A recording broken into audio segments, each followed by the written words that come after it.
I was hired by a millionaire to be his wife. I played the role perfectly for 2 years, but then I fell in love with him, and he left me.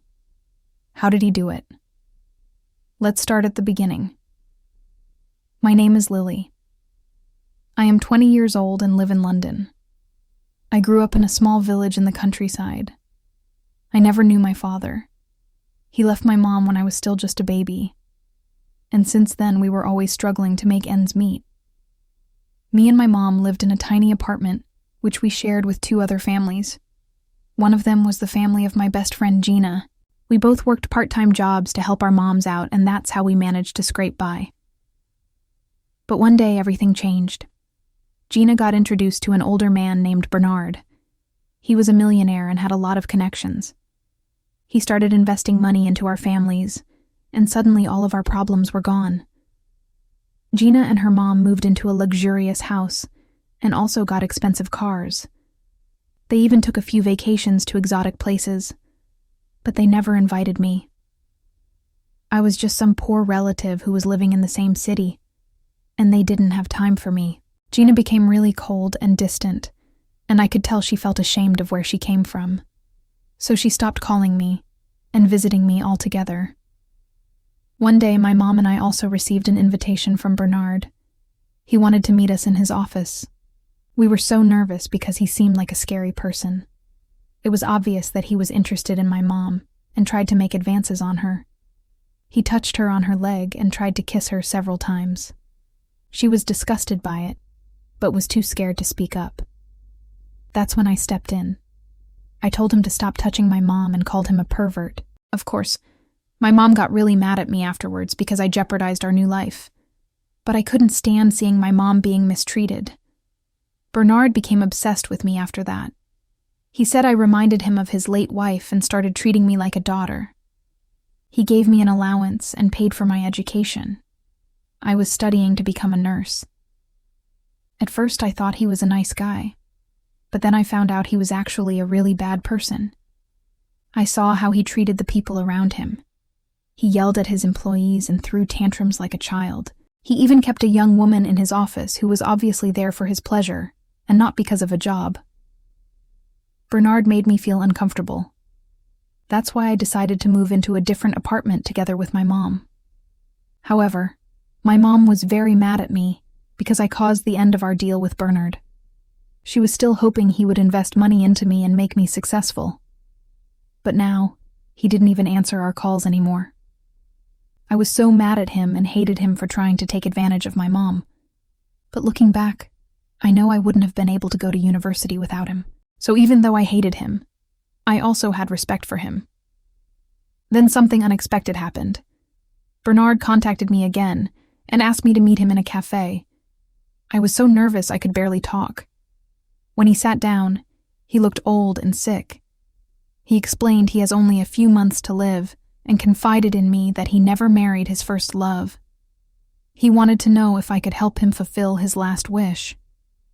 He asked me to become his wife.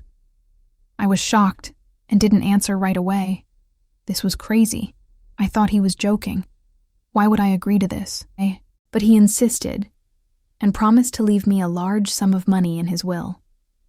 After thinking it through, I decided to take a chance. I agreed to marry him and sign the papers, establishing we would both remain single, even after the marriage. That way, I would get his money, but he would be free to continue his relationship with his mistress. Our wedding was held in a church. He was too sick to attend, so he just watched us exchange vows via video call. The whole thing was very strange and surreal. Afterwards, we went to his mansion and I signed the papers. He pushed me in a wheelchair and said, "I want you to live here in this mansion. You will have everything you desire." Then he went to his bedroom and laid down. Every day I took care of him and tried to make his last days happy. And to be honest, he wasn't such a bad guy. Sure, he could be really mean and ruthless, but he was also kind and caring. I liked spending time with him. We talked about life, death, the universe. It was almost like we were friends. After a month, he passed away in his sleep. I was sad he was gone because over the past year, I developed real feelings for him. He had left me a huge fortune, and I could have easily run away with that money. But something kept me in that mansion. It was probably my guilt, or maybe I hoped he would come back and tell me he loved me. Months turned into a year, and I continued taking care of his property. I hired gardeners, cleaners, but no one dared to talk to me. They all avoided me and whispered behind my back. It was a terrible feeling. I started feeling depressed and cried myself to sleep every night. I missed the warmth of human connection and longed for a touch. That's when I decided to throw a party. I contacted Gina and invited her over. She arrived with her boyfriend and a few other friends. They were all dressed up and ready for a good time. Together we drank wine, danced, and had fun. It was the first time I laughed in months. However, the next morning after the party, I woke up with a terrible hangover. When I went downstairs, I noticed something strange. On the table, there was a note written in Bernard's handwriting. It said, "I am sorry I hurt you." Beneath the message, there was another note. This one was written by Gina. It said, "Don't be sad. You are going to be okay." At first, I thought nothing of it, but a week later, Gina invited herself in again. She brought over her boyfriend and a contractor. They all sat down in the living room and started talking business. "So, Lily, I heard from Bernard that you inherited a lot of money. You don't want to waste it all on maintaining this huge mansion, right? Well, what do you suggest? I think you should sell it and buy a new, smaller place." "Who says I want to leave?" "No one, actually. But I think it's best if you sell this house and move someplace else." For the first time, I realized something was wrong. Bernard had specifically stated in his will I could stay in his mansion as long as I wanted. And what was with all these people suddenly showing up and trying to control me? Gina noticed I was onto her and said, "You know, I was best friends with your mother and I still have feelings for her. She deserves this house more than you do." "What are you talking about? You haven't seen my mom in years. You were the one who ghosted her." "That doesn't matter. I am sure she is still traumatized by your father leaving her. What can you give her that I can't, huh? Answer me." Before I could reply, her boyfriend stepped in and said, "It's clear you are not doing well mentally. I think you need help." "Help? What do you want to help me?" "We want to take care of you." The contractor approached me and said, "I want to show you something." He led me outside and showed me a van. "You will live in this from now on. It has everything you need.